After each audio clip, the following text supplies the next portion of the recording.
We are talking about how to identify elderberries for Foraging Friday. I'm going to start a series, and hopefully every Friday I'm going to show you something I am foraging or harvesting so I could forage later on my property. I live in western North Carolina at about 3,200 feet. Top of the property is a little higher, bottom of the property is a little lower. So we are talking about how to identify elderberries. So this is actually an elderberry start that I bought. And what's very distinctive about it is, look at the bark. It's gray bark and it has these little knobs on it. The bark is very, very distinctive. That to me is the number one indicator that you have elderberry plants. If you don't have fruit and if you don't have flowers, the flowers are white, small clusters, and same thing with the berries. They're purplish red and clusters.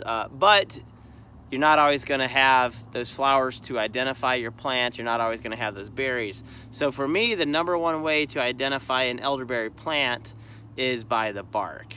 So let's go ahead and take a closer look at the actual elderberry plant. This is a wild elderberry plant on my property, and I'm going to dig it up and put it in a better place. But let's go ahead and check out the bark so that you can really understand how unique the bark of a young elderberry cane is.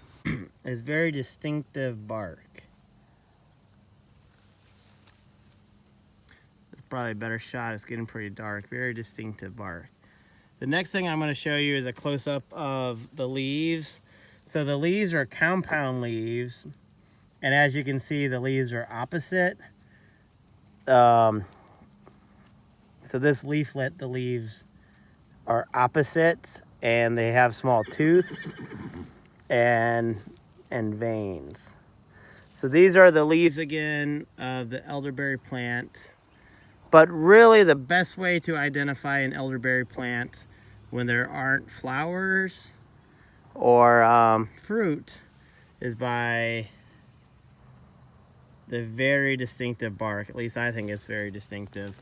Here's a better shot in the light. This bark is unmistakable to me. So that has been my first Foraging Friday series, or my first video in the series. We didn't harvest anything necessarily except for an entire plant. So we kind of did forage and harvest something pretty cool. I'm going to transplant this. I may split it into several canes and expand my elderberry patch. So I'm really excited. Thanks for watching Foraging Fridays. I'm going to hopefully have a video every Friday about some of the plants on my property. So thanks for watching.